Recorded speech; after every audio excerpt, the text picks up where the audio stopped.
विष्णुपाद परमहंस परिव्राजकाचार्य अष्टोत्तर शत श्रीमद ऐसी भक्ति वेदांत स्वामी श्रील प्रभुपाद की इस्कान संस्थापकाचार्य श्रील प्रभुपाद की अनंत कोटि वैष्णव वृंद की नामाचार्य श्रील हरिदास ठाकुर की श्री कृष्ण चैतन्य प्रभु नित्यानंद श्री अद्वैत गदाधर शिवाश्री गौर भक्त वृंद की श्री श्री राधा कृष्ण गोपीनाथ श्याम कुंड राधा कुंड गिरी गोवर्धन की श्री वृंदावन धाम की श्री मथुरा धाम की मायापुर नवदीप धाम की पुरुषोत्तम छत्र जगन्नाथ पुरी धाम की श्री श्री जगन्नाथ बलदेव सुभद्रा की श्री श्री निताई गौर सुंदर की श्री श्री राधा श्याम सुंदर की श्री श्री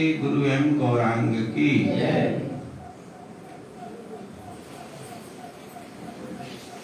संगीत माधव जी पूरी में गाइए 10-15 मिनट पूरा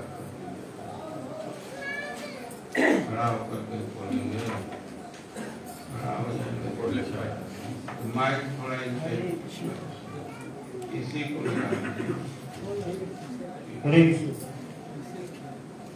हरे कृष्णा जय श्री राम। जगह है तो आगे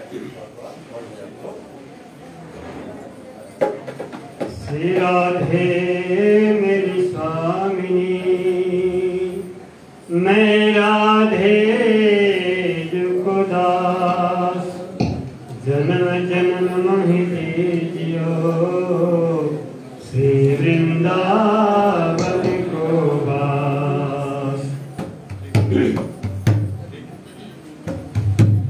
एक बार भगवान श्री कृष्णचंद्र अपने लीला काल में बंसी वादन किए थे। उस बंसी वादन का प्रभाव इस जड़ जगत पर पड़ा। इसकी प्रतिक्रिया क्या हुई इस पद के द्वारा आप सब सुनेंगे। कान्हा की बसुरिया रे सुन के कान्हा के बसुरिया सुन के अरे जिया जाला नाची बंसी ऐसी बड़ी। कान्हा की बसुरिया सुन के जिया जाला नाची बंसी ऐसी बड़ी। छूट गई शंकर जी के धाम बंसी ऐसी बड़ी। छूट गई शंकर जी के धाम बंसी ऐसी बड़ी।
तो बंसी की ध्वनि का प्रभाव पांचों तत्व पर पड़ा था। पांचों क्षितिजल पावक गगन समीर आप सब समझते हैं। जमुना के नीर तीर पवन होई गई, जमुना के नीर, जमुना के नीर तीर पवन होई गई, जल भइले आचारा,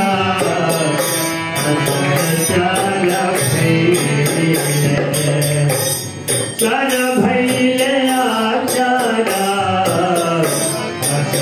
चल भइले टूटी गइले विधि के विधान, बंसी है टूटी गइले विधि के विधान, बंसी है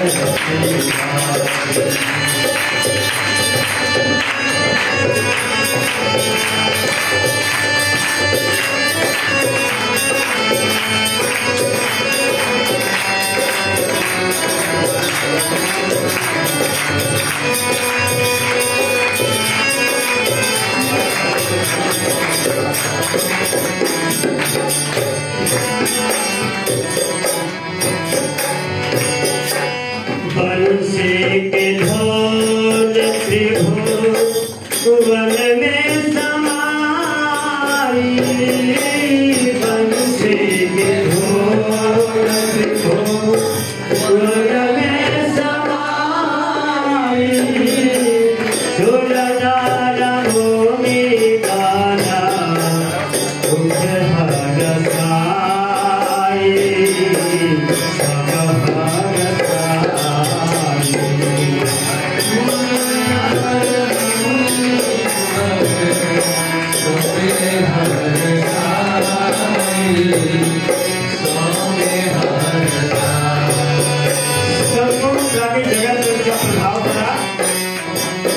अपने उनका ध्यान टूट गया। क्या हो गया अचानक? बंसी की ध्वनि का ये जादू है। बंसी के ढोला त्रिभुवन में समाई, बंसी के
Gopi,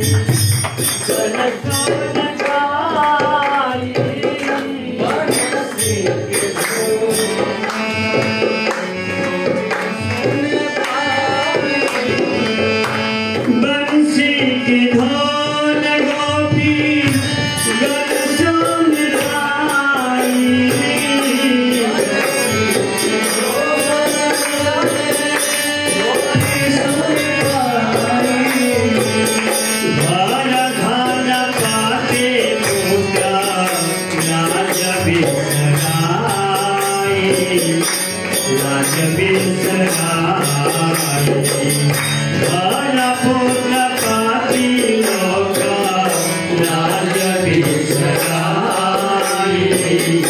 लाज बिसराई बंसी की धोन गोपी गन सुन पाई बंसी की धोन सबे गोपी सुन पाई भाल भाल पाती लोका लाज बिसराई लाज बिसराई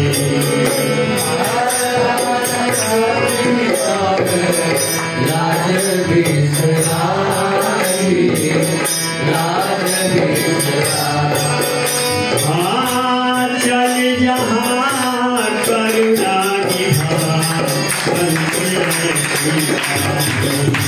चल जहाँ करुणा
ज्ञानतिमिरान्धस्य ज्ञानाञ्जनशलाकया चक्षुरुन्मिलितं येन तस्मै श्रीगुरवे नमः।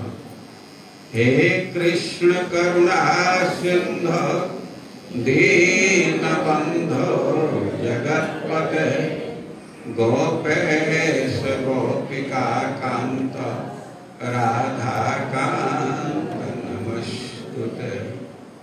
तप्त कांचन गौरांगे राधे वृंदावनेश्वरी वृषभानुसुते देवी प्रणमामि हरिप्रिय। नमो महावदान्याय कृष्ण प्रेम प्रदायते कृष्णाय कृष्ण चैतन्य नाम्ने गौरविषे नमः। श्री चैतन्य मनोभीष्टं स्थापितं येन भूतले सोऽयं रूपः कदा मह्यं ददाति स्वपदान्तिकम् वाञ्छाकल्पतरुभ्यश्च कृपा सिन्धुभ्यैव च पतितानां पावनेभ्यो वैष्णवेभ्यो नमो नमः। जय श्री कृष्ण चैतन्य प्रभु नित्यानंद श्री अद्वैत गदाधर श्रीवासादि गौर भक्तवृंद। हरे कृष्णा कृष्णा कृष्णा हरे हरे, हरे राम राम राम हरे हरे। हरे कृष्णा कृष्णा कृष्णा हरे हरे, हरे राम राम राम हरे हरे।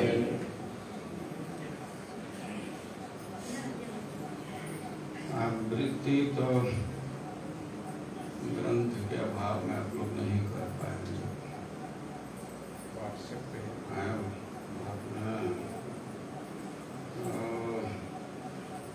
निकालिए तब आप लोग सप्तम स्कंध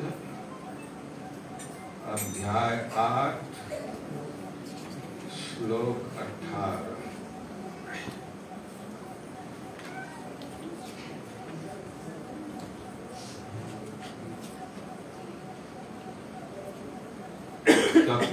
श्लोक 17 इसमें 17 स्कंध 7 अध्याय 8 श्लोक 17।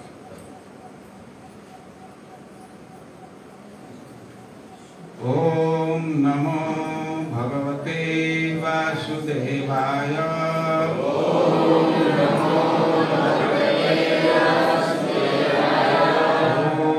नमो भगवते वासुदेवाय।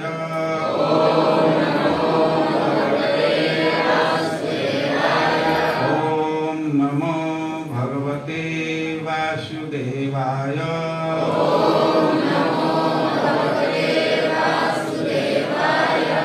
सत्यं विधातुं निजभृत्य भासितां व्याप्तिं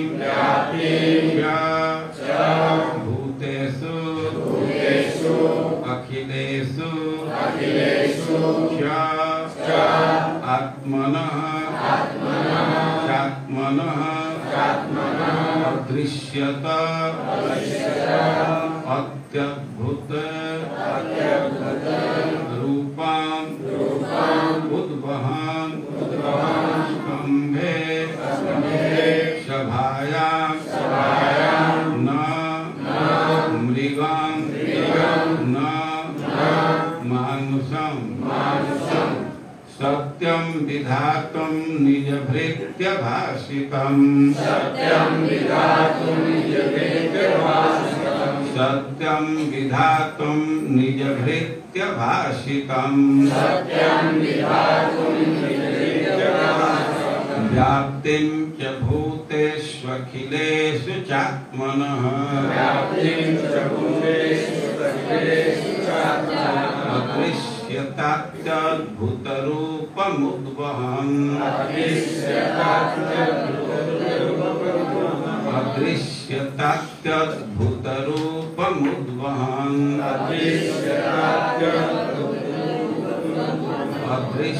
तात्यद्भुतरूपमुद्वहन् तात्यद्भुतरूपमुद्वहन्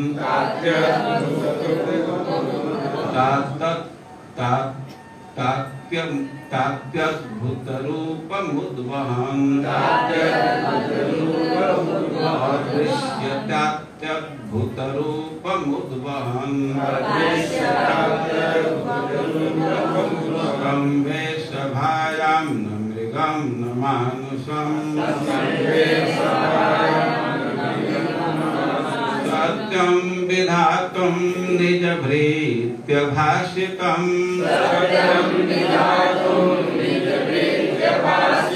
व्याप्तिं च भूतेष्वखिलेषु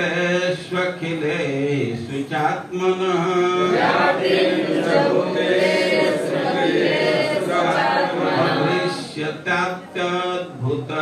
अदृश्यतात्यद्भुतरूपमुद्वहन् स्तम्भे सभायां न मृगं न मानुषं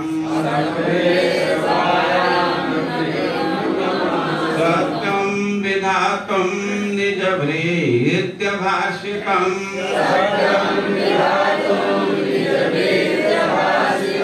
व्याप्तिं च भूतेष्वखिलेषु चात्मनः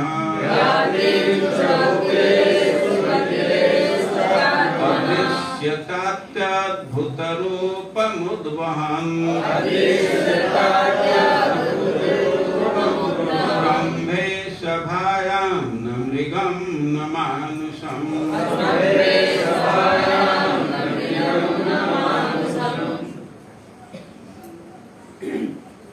सत्यं विधातुं निजभृत्यभाषितं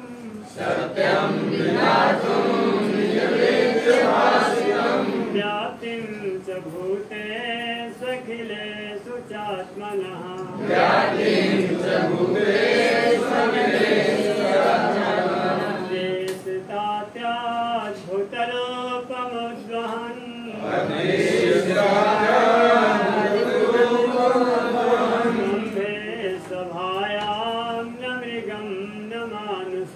स्तम्भे सभायां न मृगं न मानुषं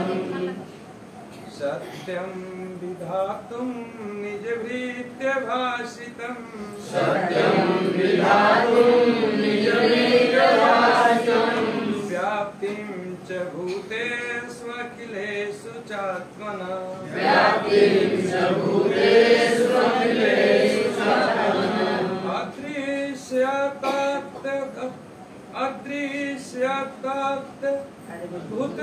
अदृश्यतात्यद्भुतरूपमुद्वहन्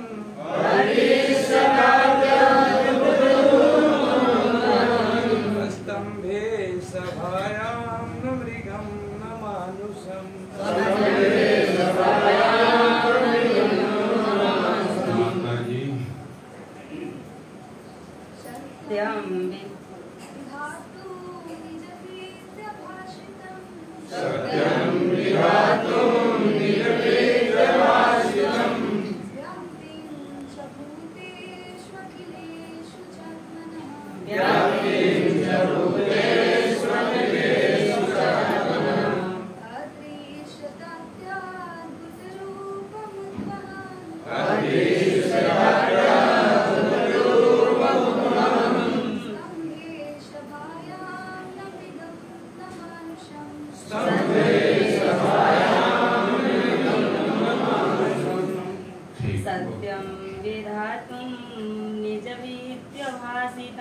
सत्यं विधातुं निजभृत्यभाषितं व्याप्तिं च भूतेषु अखिलेषु चात्मनः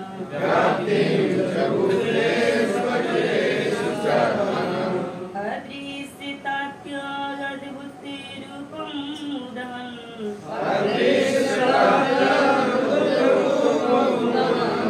स्तम्भे सभायां न मृगं न मानुषं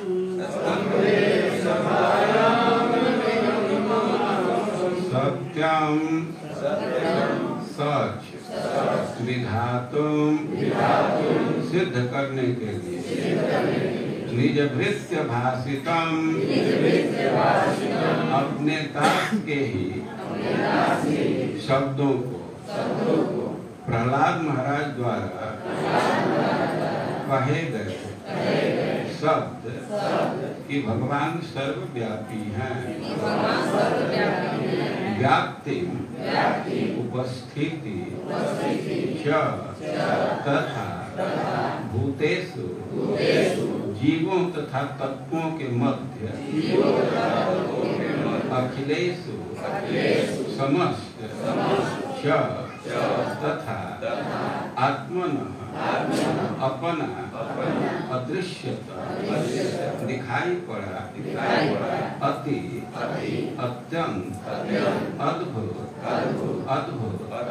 रूपम रूप को उद्वहन धारण करके खंभे में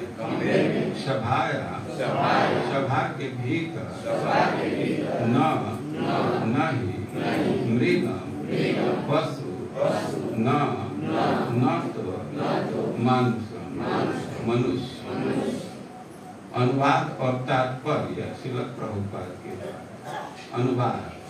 अपने दास प्रहलाद महाराज के वचनों को सिद्ध करने के लिए कि वे सत्य हैं, अर्थात यह सिद्ध करने के लिए कि परमेश्वर सर्वत्र उपस्थित है, यहाँ तक कि सभा भवन के खंभे के भीतर भी है, पूर्ण पुरुषोत्तम भगवान श्री हरि ने अपना अभूतपूर्व अद्भुत रूप प्रकट किया। यह रूप न तो मनुष्य का था न ही सिंह का। इस प्रकार भगवान उस सभा कक्ष में अपने अद्भुत रूप में प्रकट हुए। तात्पर्य, जब हिरण्यकशिपु ने प्रहलाद महाराज से पूछा, कहाँ तुम्हारा भगवान है, क्या वह इस खंभे में भी उपस्थित है, तो प्रहलाद महाराज ने निर्भीक होकर उत्तर दिया, हाँ मेरे भगवान सर्वत्र उपस्थित है।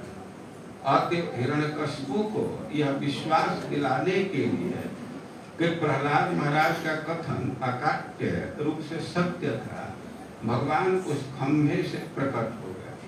वे आधा सिंह तथा आधा मनुष्य के रूप में प्रकट हुए, जिससे हिरण्यकशिपु यह नहीं जान पाया कि यह विराट दैव सिंह है या मनुष्य। प्रहलाद के कथन की पुष्टि करके भगवान ने यह सिद्ध कर दिया कि उनका भक्त कभी विनष्ट नहीं होगा, जैसा कि भगवत गीता में कहा गया है, कौन्तेय प्रतिजानीहि न मे भक्तः प्रणश्यति। यद्यपि प्रहलाद का असुर पिता उन्हें मार डालने की बार बार धमकियां दे चुका था, किंतु प्रहलाद को विश्वास था कि वे मारे नहीं जा सकते, क्योंकि उनकी रक्षा करने वाले परमेश्वर हैं। खंभे से प्रकट होकर भगवान ने मानो यह कहते हुए अपने भक्त को प्रोत्साहित किया, मत चिंतित हो, मैं यहाँ उपस्थित हूँ। नृसिंह देव के रूप में प्रकट होकर भगवान ने ब्रह्मा के वचनों को भी रख लिया कि हिरण्यकशिपु का वध न तो किसी पशु के द्वारा होगा न मनुष्य द्वारा। भगवान ऐसे रूप में प्रकट हुए जो न तो पूरी तरह मनुष्य का न सिंह का कहा जा सकता। जगत गुरु श्रील प्रभुपाद की जय। मैं कुछ प्रश्न पूछ रहा हूँ, जो उत्तर जानते हो तो हाथ उठा दीजिए।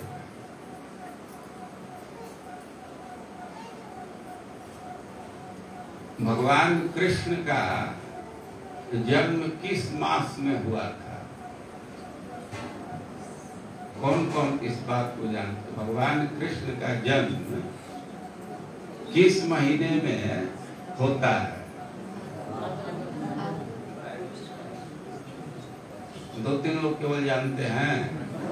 जो जानते हो हाथ उठाइए।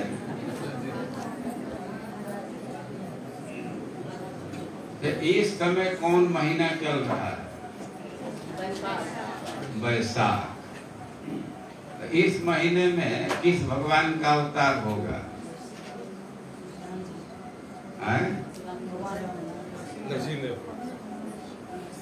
इस महीने में किस भगवान का अवतार होगा? नृसिंह देव। किस तिथि का अवतार होगा?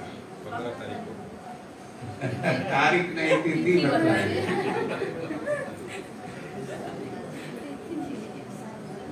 किस तिथि को नृसिंह भगवान का अवतार होगा? चतुर्थी तिथि, चतुर्दशी नहीं, चतुर्दशी। चतुर्थी आज है, पंचमी होना चाहिए, लेकिन कोई कहा कि आज चतुर्थी है, तो आज के कितने दिन बाद चतुर्दशी आएगा? 10। 15 तारीख को चतुर्दशी है, उसको नृसिंह चतुर्दशी कहते हैं। जैसे भादो के कृष्ण पक्ष के अष्टमी को क्या कहते हैं? जन्माष्टमी, कृष्ण जन्माष्टमी।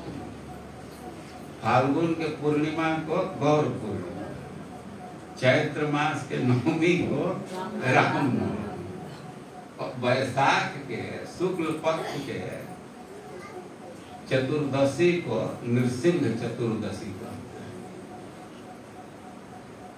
आप लोग बहुत लोग हैं, कौन कौन नृसिंह भगवान को पहचान जाएंगे? इधर देख करके बतलाइए, तो नृसिंह भगवान है इधर। गौ माता के बगल, गौ माता के बगल। नृसिंह देव इसी महीने के चतुर्दशी को अवतरित हुए।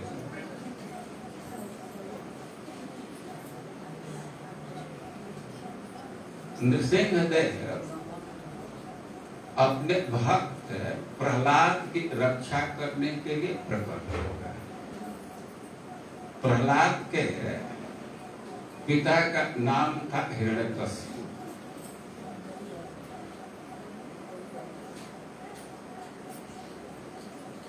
और हिरण्यकशिपु के 4 पुत्र थे।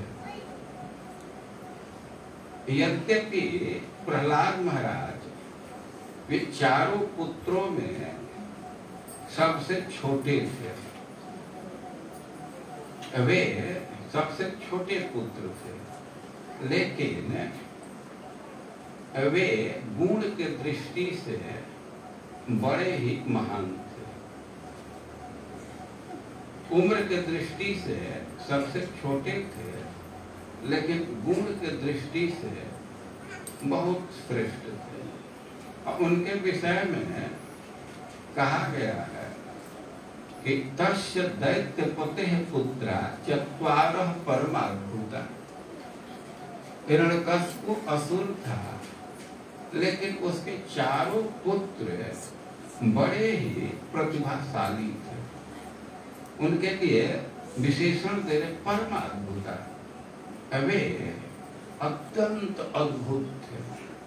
और प्रहलादो गुण महान तेषां गुणैर महत् उपासक। सब पुत्र अच्छे थे, सब में गुण था, लेकिन प्रहलादो गुण महान तेषां, वो अति अद्भुत पुत्र थे, लेकिन उनमें भी प्रहलाद महाराज बहुत श्रेष्ठ थे, महान थे। और प्रहलाद महाराज सबसे श्रेष्ठ क्यों हो गए? और उसके पीछे कारण दे रहे हैं कि महत् उपासक, क्योंकि प्रहलाद महाराज महत् पुरुष के, साधु पुरुष के उपासक थे। देखिए, संग से गुण आता है, भक्तों की कृपा से गुण आता है, भक्ति करने से गुण आता है। जो व्यक्ति महत् पुरुष के सानिध्य में रहता है, तो स्वाभाविक ही उसके हृदय में भक्ति का संचार हो जाता है, उसके हृदय में भक्ति प्रादुर्भूत हो जाती। और अब हृदय में भक्ति का प्रादुर्भाव हुआ, तो भक्ति के प्रभाव से गुण की बात कौन करे? गुणों के साथ देवता वहां डेरा गिरा देते हैं। जस्यास्ति भक्ति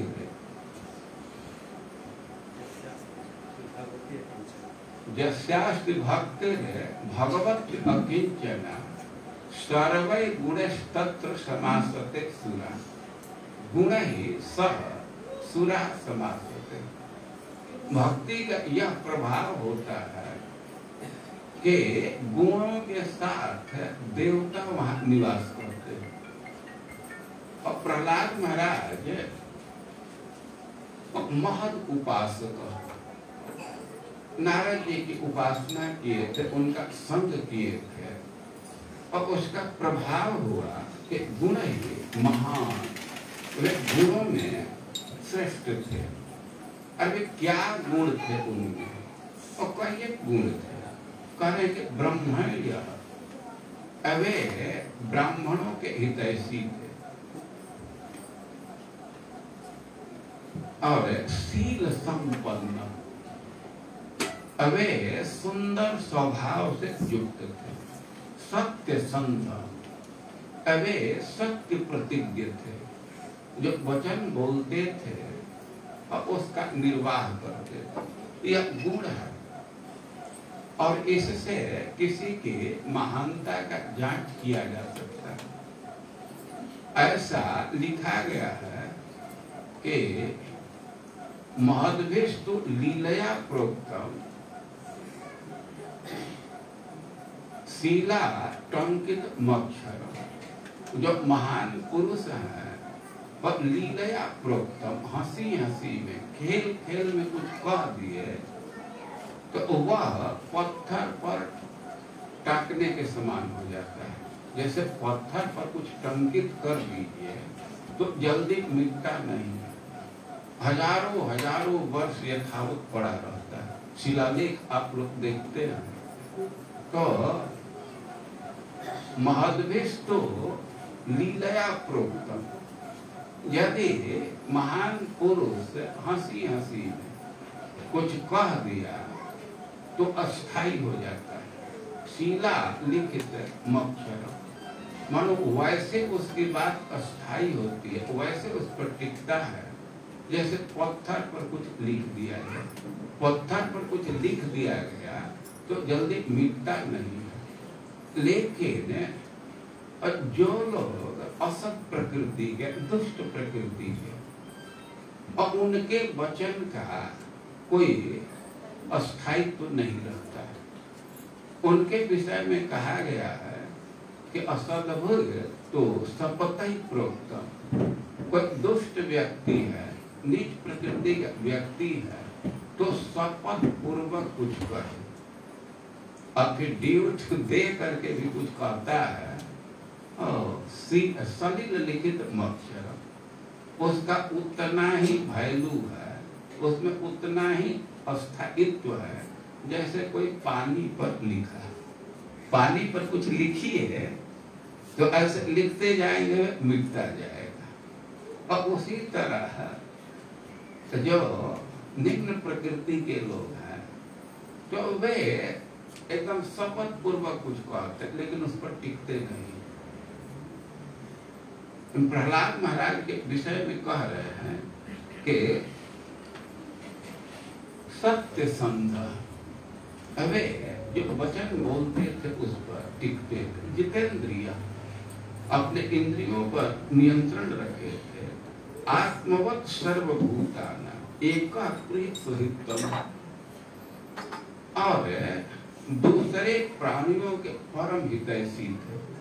जैसे भगवान दूसरे प्राणियों के हितैषी हैं, उनका त्याग नहीं करते हैं, उनके कल्याण के विषय में सोचते रहते हैं, तो वैसे प्रहलाद महाराज सारे प्राणियों के विषय में चिंतित थे। अपने समान सारे प्राणियों का हित चाहते थे। अरे अपने समान क्या, अपने से बढ़ करके दूसरे प्राणियों का हित चाहते थे। जब नृसिंहदेव उन पर प्रसन्न होकर के कहे कि तुम वर मांगो, तुम क्या चाहते हो, तो नृसिंहदेव के सामने प्रहलाद महाराज कह रहे हैं कि हमको अपने विषय में कोई चिंता नहीं, क्योंकि हम तो आपके गुण गाते हैं और उसी से तृप्त हैं और माया को आसानी से पार कर जाऊंगा। हम अपने विषय में चिंतित नहीं, लेकिन सोचे ततो विमुख चेतस इंद्रियां, हमें तो उन व्यक्तियों की चिंता है जो भक्ति से विमुख है और गधे के समान, बैल के समान भरम उद्बहते, वो भारी बोझ लेकर के चल रहे हैं। पुत्र परिवार को चलाने में बहुत चिंता होती है, लेकिन व्यक्ति उस बोझ को लेकर के चल रहा है, उस टेंशन को लेकर के चल रहा है। ऐसा मनोवृत्ति बन जाता है कि व्यक्ति भगवान के विषय में कुछ सोच ही नहीं पाता, हमेशा अपने बेटा बेटी के विषय में ही मन सोचता रहता है, मन उधर ही लगा रहता है। प्रहलाद महाराज कह रहे हैं कि अब वैसे लोगों के विषय में हम चिंतित हैं। उनके विषय में कह रहे हैं कि माया सुखाय भरमुद बहते विमुढ़ा, वे अज्ञानी हैं और माया सुख के लिए बहुत भार ढो रहे हैं। माया सुख के लिए सुख दो प्रकार का दिखाया गया, एक को ब्रह्म सुख कहते हैं और ब्रह्म सुख कभी समाप्त नहीं होता और ब्रह्म सुख की प्राप्ति होती है तपस्या से। ऋषभ देव कहते हैं तपो दिव्यम पुत्र का ये न सत्वम शुद्ध, तुम तपस्या करो, अपने इंद्रियों को भोग से दूर रखो, इससे तुम्हारा हृदय शुद्ध होगा, सत्व शुद्ध होगा। अभी शुद्ध होने से क्या लाभ होगा? तो ब्रह्म सौख्य, ब्रह्म सुख की प्राप्ति होगी। ब्रह्म सुख का क्या लक्षण है? अनंत, वो अनंत है। और दूसरे तरफ कह रहे हैं कि माया सुखाय भरमुद बहतो विमुढ़, एक और सुख की संकल्पना कंसेप्ट है और उसको माया सुख कहते हैं।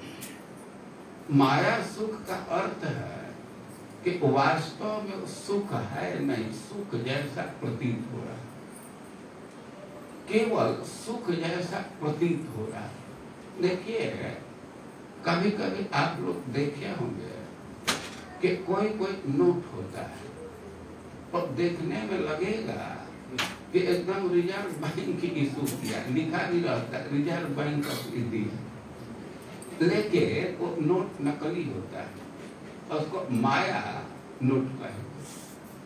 और उसी प्रकार कुछ सुख है कि ऐसा अनुभूत हो रहा है कि आप सुख अनुभव कर रहे हैं, लेकिन वास्तव में सुख नहीं है। अरे सुख जैसा अनुभव कर रहे हैं तो क्यों वो सुख नहीं है? क्योंकि उसमें अस्थायित्व तो नहीं है। अभी सुख दिख रहा है तब तक बहुत भारी दुख में परिवर्तित हो जाएगा, वो सदा सुख रूप नहीं रहेगा। और वास्तव में माया सुखाय भरमुद बहतो विमुढ़ा, ये स्त्री पुरुष आपस का सुख है उसको माया सुख कहा गया, क्योंकि अंततः वह संताप में परिवर्तित होता है। थोड़े देर तक सुख अनुभव करते, इसके बाद मन ग्लानि से भर जाता है, तो वास्तविक सुख नहीं, और थोड़े देर के लिए क्षणिक सुख है और इसको माया सुख कह रहे हैं। तो प्रहलाद महाराज कह रहे हैं कि माया सुखाय भरमुद बहतो विमुढ़ा, जो भक्ति से विमुख है और माया सुख के लिए भारी टेंशन लेकर के चल रहे हैं, हम तो उनके विषय में शोक कर रहे हैं, उनके विषय में सोच रहे हैं। नृसिंह देव उनसे कहे कि तुम अपनी चिंता करो, तुम संसार चक्र में कह रहे हो कि पड़े हो, तुमको मैं मुक्त कर दूंगा, लेकिन प्रहलाद महाराज कहे कि ना, इनको छोड़ करके मैं अकेले मुक्त नहीं होना चाहता।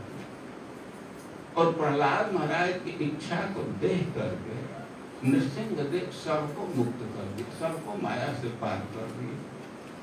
तो कह रहे हैं कि आत्मवत् सर्वभूतानां एकः प्रिय सुहृत्तमः, सभी प्राणियों को अपने के समान वे समझते थे। अपने समान समझने का अर्थ है कि जैसे व्यक्ति अपने दुख से दुखी होता है, अपने सुख से सुखी होता है, तो उसी प्रकार प्रहलाद महाराज दूसरे के सुख से सुखी होते थे, दूसरे के दुख से दुखी होते थे और वे सबका हित चाहते थे। जैसे परमात्मा सबके हित के लिए सबके पीछे लगा हुआ, सबके साथ लगा हुआ, और वैसे प्रहलाद महाराज सभी प्राणियों के हितैषी हैं और दासवत सन्नतार जानते पितृवत दीन वत्सल। और कह रहे हैं कि आर्यों के प्रति जो वयोवृद्ध हैं, ज्ञान वृद्ध हैं, खास करके जो ज्ञान वृद्ध हैं, तो उनके समक्ष तो बिल्कुल दास के समान रहते थे, सर्वेंट के समान रहते थे। और पितृवत दीन वत्सल, कोई किसी कठिनाई में है, किसी दुख में है, तो उस व्यक्ति से वैसे स्नेह करते थे जैसे पिता अपने पुत्र से करता है। और भातृवत शब्द से स्निग्ध, जो समान के लोग हैं और उनको भाई के समान व्यवहार करते थे। और गुरु से ईश्वर भावना, अपने गुरुजन में तो भगवत बुद्धि रखते थे। विद्यार्थ रूप जन्माद्य मानस स्तंभ विवर्जित। यद्यपि प्रहलाद महाराज खूब अच्छी शिक्षा प्राप्त किए थे, बहुत धन था, उनका रूप बहुत सुंदर था, उत्तम परिवार में जन्म हुआ था, जैसे बड़े बड़े वीर के परिवार में जन्म हुआ था, लेकिन फिर भी मानस स्तंभ विवर्जित। लेकिन प्रहलाद महाराज में कोई अभिमान नहीं। कई एक गुण का उल्लेख कर रहे हैं। कोई व्यक्ति खूब अच्छा शिक्षा प्राप्त करता है, या वेद अध्ययन कर लिया, तो उसमें बहुत अभिमान आ जाता है। बहुत पैसा जिसके पास होता है तो उसको अभिमान आ जाता है। जिसका रूप सुंदर है और उसको बहुत घमंड होता है। और किसी बड़े व्यक्ति के परिवार में जन्म हुआ तो उसका बहुत घमंड होता है। परिचित है नहीं, प्रहलाद महाराज के साथ सब था। देखिए, यद्यपि उनका परिवार असुर परिवार था, लेकिन प्रहलाद महाराज के वो परिवार पर विचार कीजिए तो बहुत ही अबे बड़े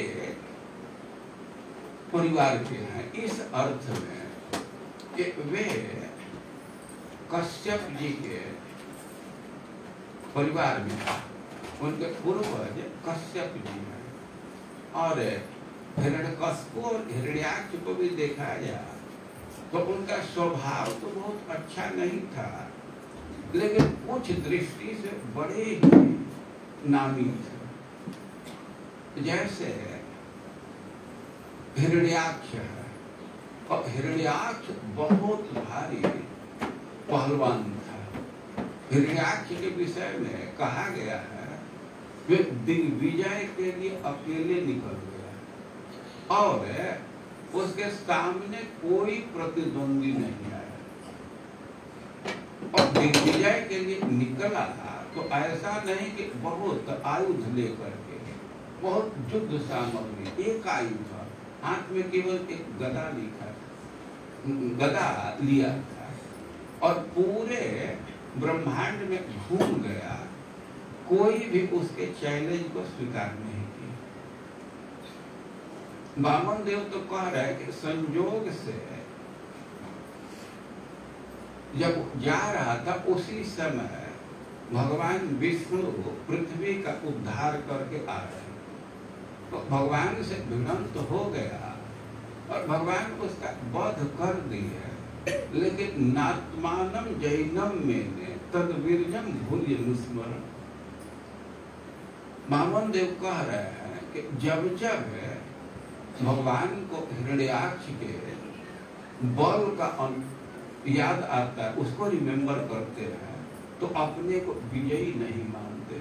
मानव विजयी नहीं, यद्यपि उसका वध कर दिए, लेकिन भगवान विष्णु यही अनुभव करते हैं कि ऐसा संयोग था, हमारा भाग्य था, लक्ष्य से उसका वध कर दिया। उसके बल को स्मरण करके अपने को विजयी नहीं मानते, बहुत शक्तिशाली, और उस परिवार में जन्म हुआ है। हिरण्यकश्यप जो प्रहलाद के पिता हैं, तो उनकी स्थिति थी कि सब उसके सेवा में उपस्थित होते थे। हिरण्यकश्यप का ऐसा प्रचंड शासन था कि किसी को खेती नहीं करना पड़ता, हल जोतना, हेंगा देना, ये सब नहीं करना पड़ता। पृथ्वी उसके भय से उपज पहुंचा देती थी। ये जो रत्न समुद्र में है, तो हिरण्याक्ष को, हिरण्यकश्यप को कुछ प्रयास नहीं करना पड़ता था। ऐसा उसका प्रचंड शासन था कि समुद्र अपने से रत्न वहां पहुंचा देते थे। ऐसा उसका प्रचंड शासन था कि वृक्ष हर ऋतु में फल देते थे। वृक्षों के साथ यह नियम है कि उनके फल का एक ऋतु होता है, उस समय फल देते हैं, इसके बाद कुछ देर विश्राम करते हैं। लेकिन हिरण्यकश्यप का ऐसा प्रचंड शासन था कि कोई ऋतु हो, सब वृक्ष को फल देना होता है।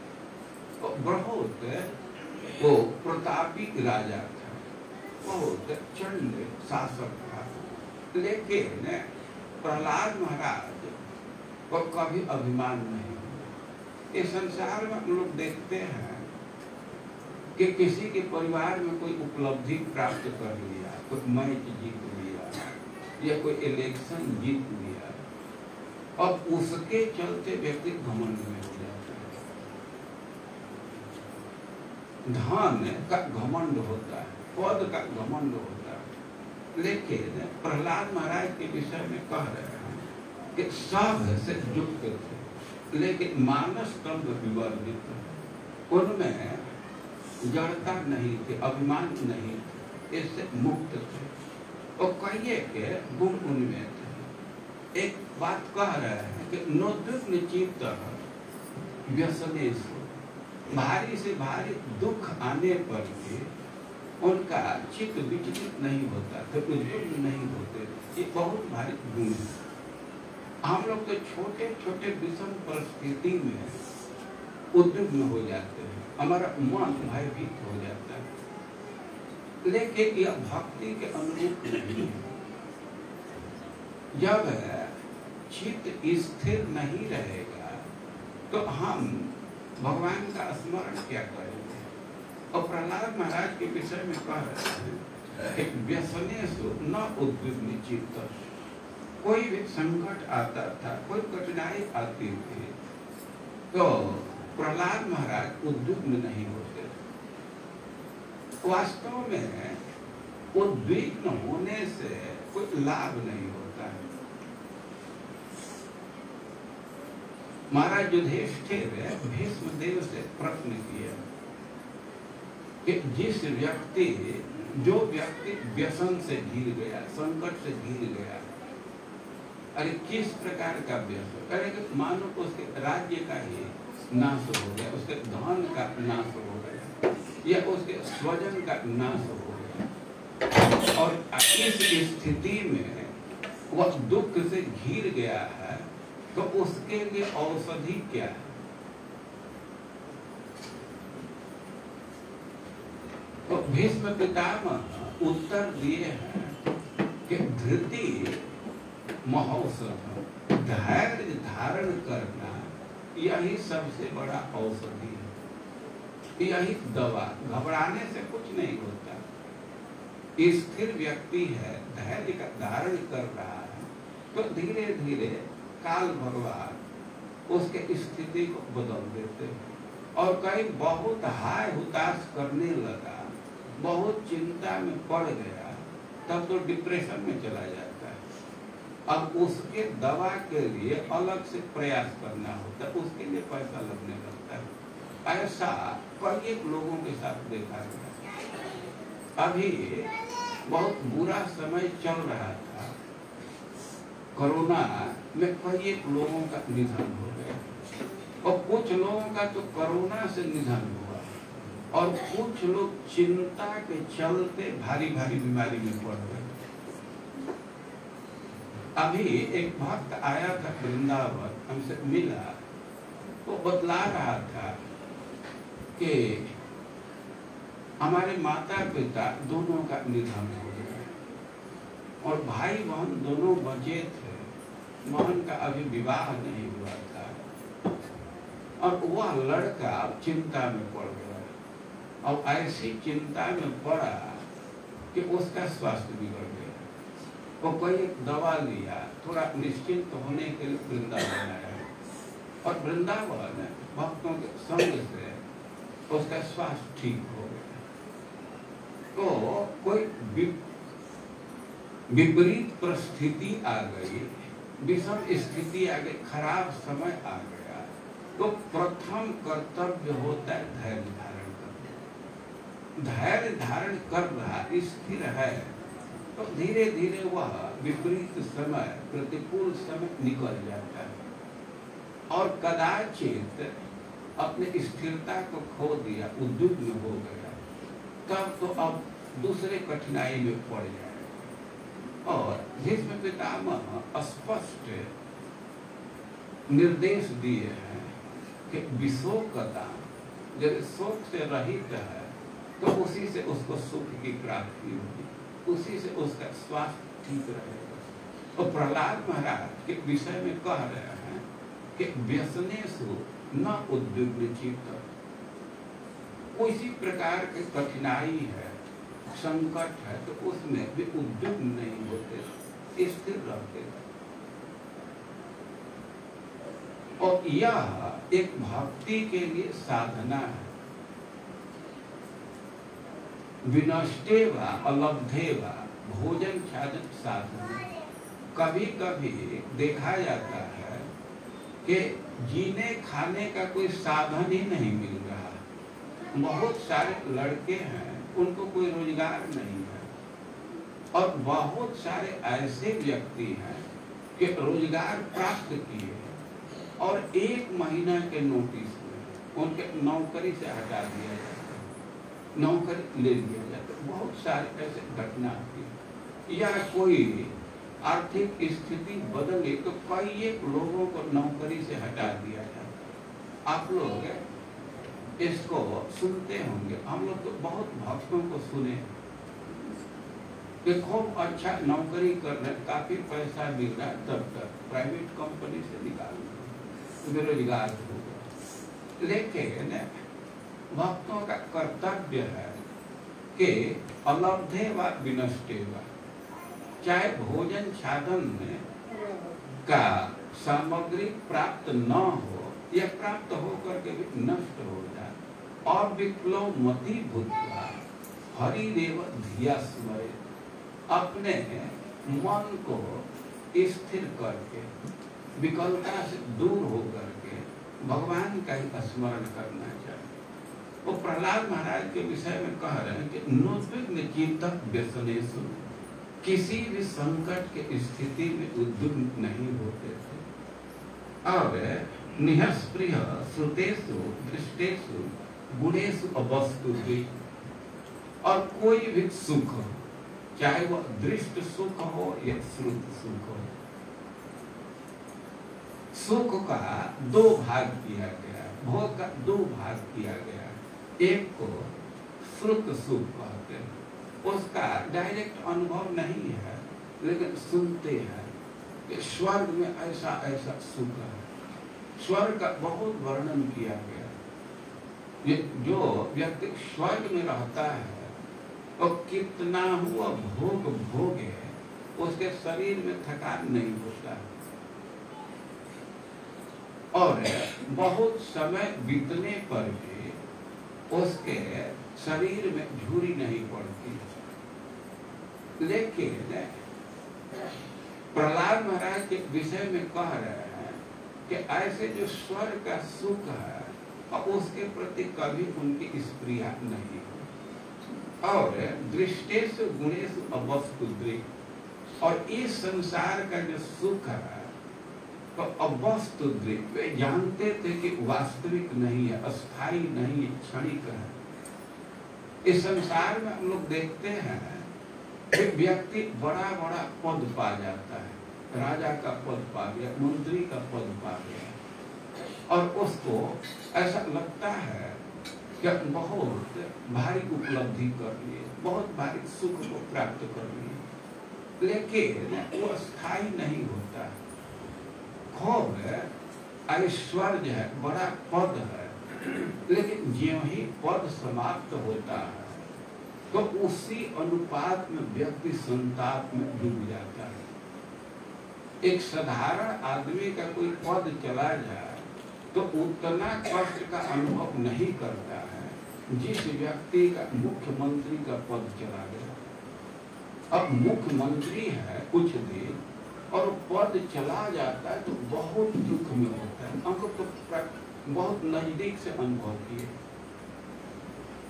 और जो सिद्धांत यहाँ लागू होता है कि कोई भी सुख है तो दुख से मुक्त नहीं है, तो श्रीमद् भागवतम में उल्लेख है कि श्रुतम च दृष्टवत दुष्टम, जैसे यहाँ का सुख है तो उसमें अधिकांश दुख ही लगा हुआ है। तो यही सिद्धांत किसी न किसी रूप में स्वर्ग के सुख पर भी लागू होता है। तो कह रहे प्रहलाद महाराज के विषय में कि स्वर्ग के सुख के प्रति कोई स्पृहा नहीं थे, और इस संसार का जो सुख है तो उसको वे वास्तविक नहीं मानते। दांतेन्द्रिय प्राण शरीर दी सदा प्रशांत कामो रहिता सुरो सुर, और सदैव अपने इंद्रियों को नियंत्रण में रखते थे, मन को नियंत्रण में रखते थे, क्योंकि उनके कामना शांत थे। और कह रहे हैं रहिता सुरो सुर, यद्यपि उनका जन्म असुर परिवार में हुआ था, लेकिन असुर के गुण से रहित थे।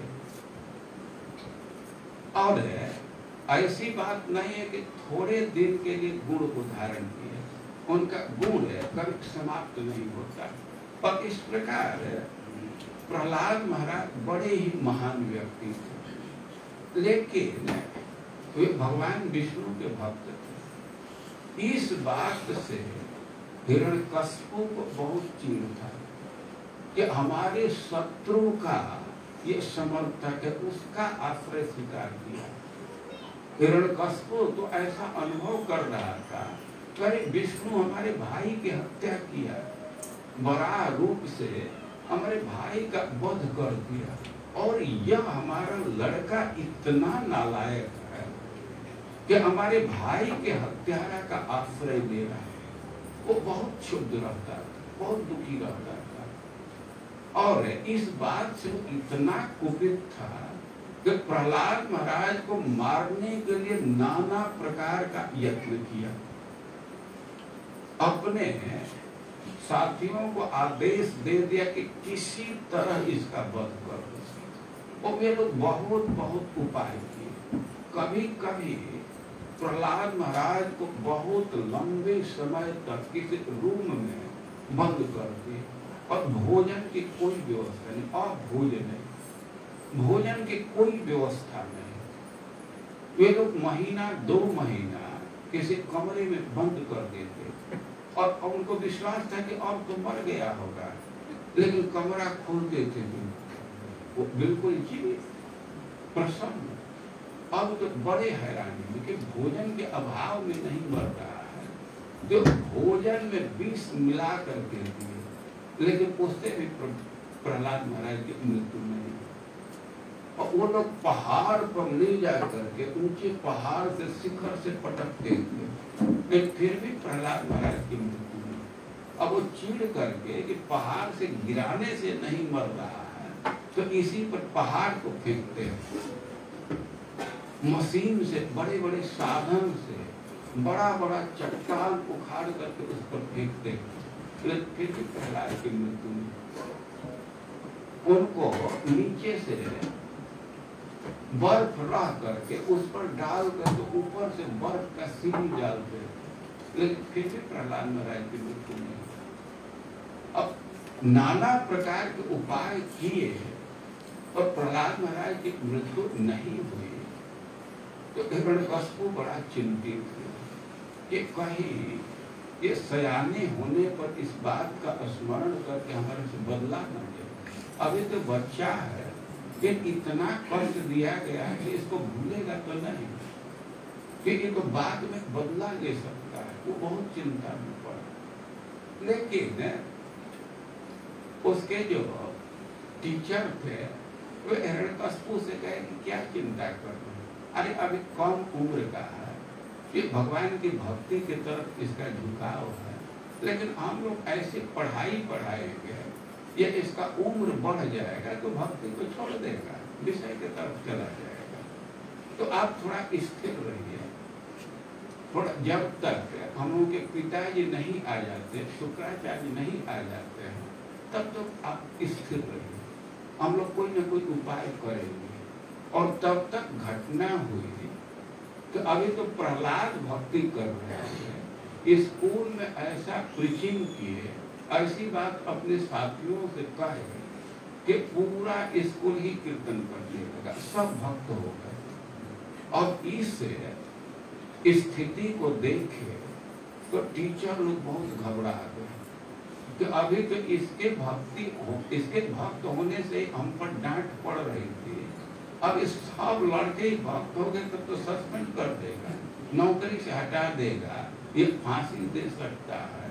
तो दौड़ करके गए, ये तो बहुत विषम परिस्थिति हो गई।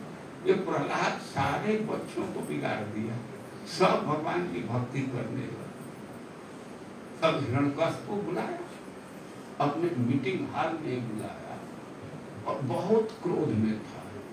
हिरण्यकशिपु के क्रोध के विषय में कहा गया है कि जैसे किसी सांप पर डंडा मार दीजिए और क्रोध में हो जाता है, तो वैसे वे क्रोध में था। एक पैर से दब गया सांप तो फुफकार मारता है, बहुत क्रोधित हो जाता है। तो वैसे हिरण्यकशिपु क्रोध में था और तलवार निकाला और प्रहलाद से कहने लगा कि अरे दुष्ट, तुम किसके बल से हमारे शासन का अतिक्रमण करता है, हमारा पोजीशन नहीं जानते हो, सारे देवता तब तक कांपते हैं और तुम हमारे शासन का अतिक्रमण कर रहे हो, हमारे आज्ञा का उल्लंघन कर रहे हो, तो किसके बल पर ऐसा कर रहे हो, वो कौन बल है? प्रहलाद महाराज बड़े शांत चित्त से कर रहे हैं। बल का स्रोत तो कोई अलग अलग नहीं है। अरे कोई ब्रह्मा जैसा बड़ा व्यक्ति है, साधारण व्यक्ति है, सबके बल के स्रोत तो एक है। क्या हमारे बल का जो स्रोत है वही आपके बल का स्रोत है? अब तो हिरण्यकशिपु को बड़ा आश्चर्य था, एक ही स्रोत है, तो मुझे कौन वो स्रोत है, कहाँ से बल आता है? वो प्रहलाद महाराज कहे कि भगवान है, भगवान से सब लोग बल लेते हैं, विष्णु से तो बल लेते हैं। हिरण्यकशिपु तो बड़ा क्रोध में हो गया, कहते तुम भले विष्णु से बल लोगे, हम क्यों से बल लेंगे, हम दुश्मन से क्यों बल लेंगे, हमको क्या बल की कमी है कि दूसरे से बल लेंगे? और मान के बल लेना भी होगा तो दुश्मन से क्यों लेंगे? और इतना क्रोध में था, बल का साधन विष्णु है, वो रहता कहाँ है, कहाँ है वो? बड़ा क्रोध में बोल रहा है। तो प्रहलाद महाराज है वो तो सब जगह रहते हैं, सब जगह रहता है। तो सामने खंभा था, हिरण्यकशिपु पूछा कि वो खंभे में भी है, और प्रहलाद महाराज कहे कि हाँ खंभे में भी है। हिरण्यकशिपु कहा कि हमको दिख नहीं रहा है। प्रहलाद महाराज कह रहे हैं तो हमको तो दिख रहा है। हिरण्यकशिपु कहता है कि हमको कोई नहीं दिख रहा है, और प्रहलाद महाराज ना वहां तो स्पष्ट दिख रहा है।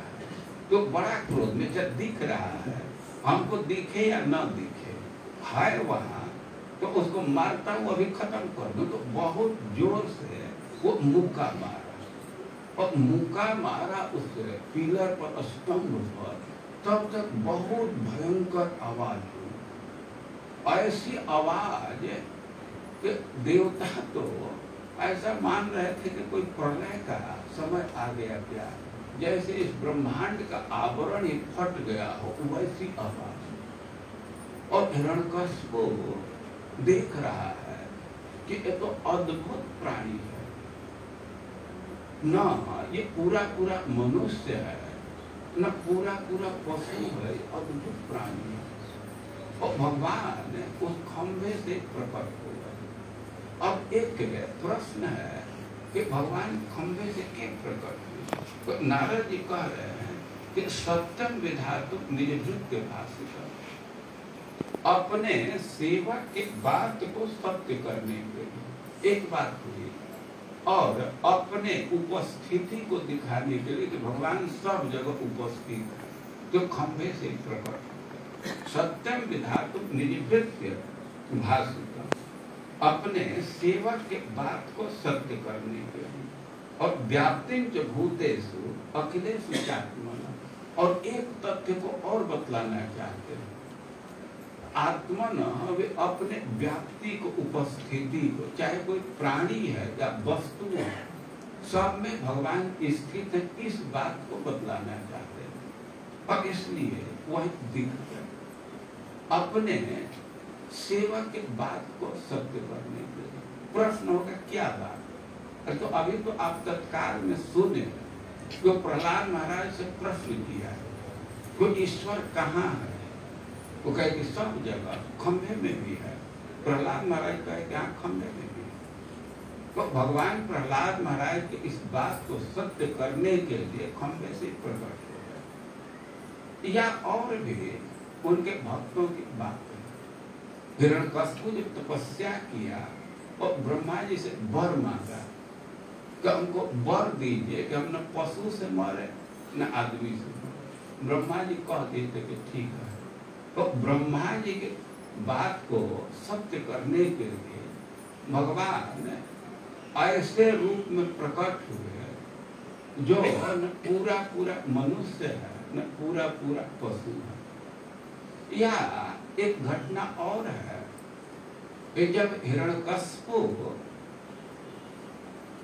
का शासन प्रचंड हुआ, उसका अत्याचार बढ़ा, तो देवता लोग स्वर्ग को खाली करके छोड़ दिए, वे लोग भाग गए। अब देवता स्वर्ग को खाली कर दिए, वहां से भाग गए, तो हिरण्यकशिपु पूरा कब्जा कर लिया स्वर्ग। लेकिन बाद में हिरण्यकशिपु तपस्या में लग गया और बहुत काल तक तपस्या में रहा। अब देवता लोग देखे कि हिरण्यकशिपु तो तपस्या में है, तो इस समय हम लोग स्वर्ग को खाली करा सकते हैं, पुनः स्वर्ग को प्राप्त कर सकते हैं। तो वे लोग धावा बोले।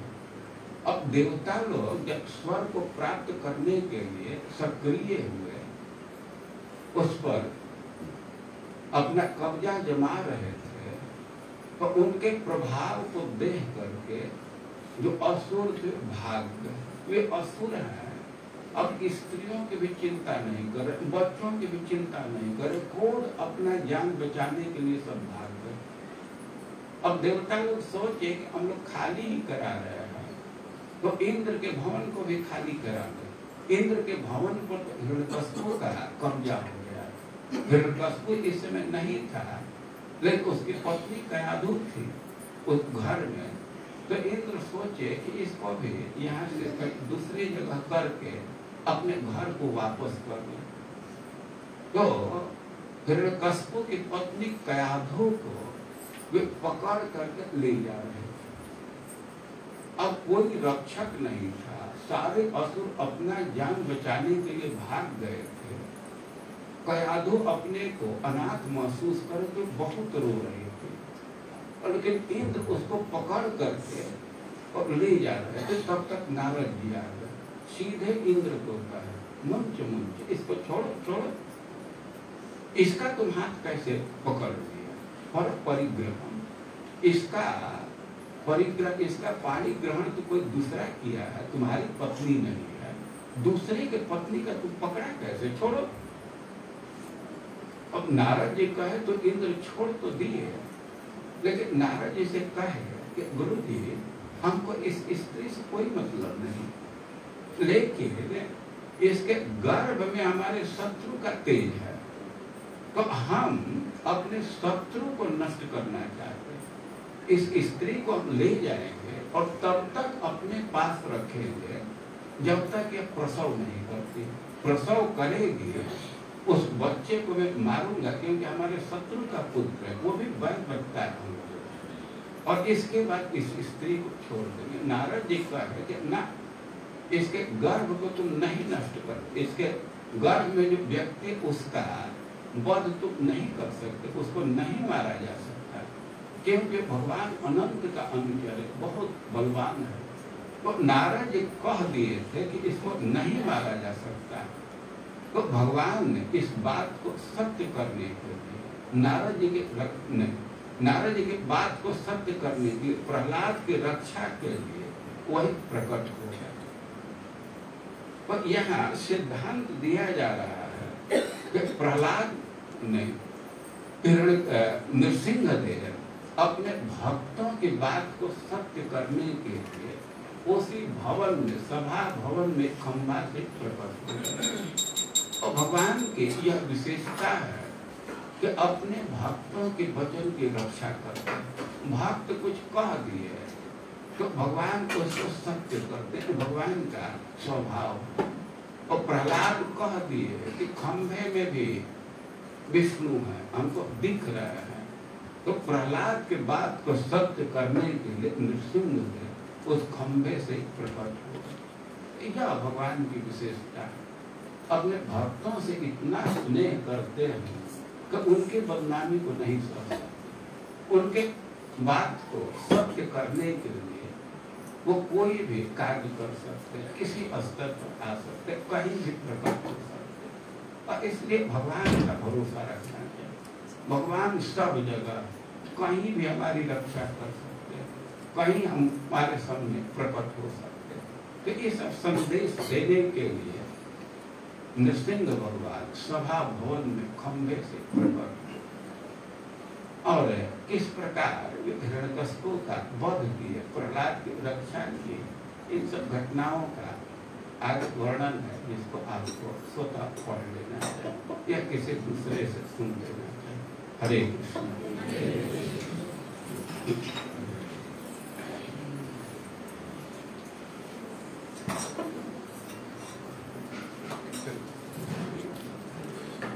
हरे कृष्ण। तो हम गणेश महाराज जी का आभार व्यक्त करेंगे। हरे कृष्ण महामंत्र को इन्होंने अपना बहुमूल्य समय हमारे भक्तों के लिए दिया, यहाँ पे भगवान आ करके।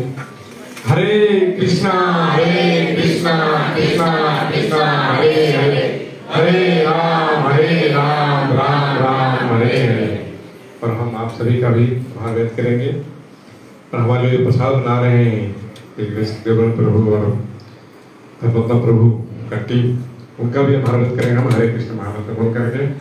हरे कृष्णा कृष्णा कृष्णा हरे हरे, हरे राम राम राम हरे हरे।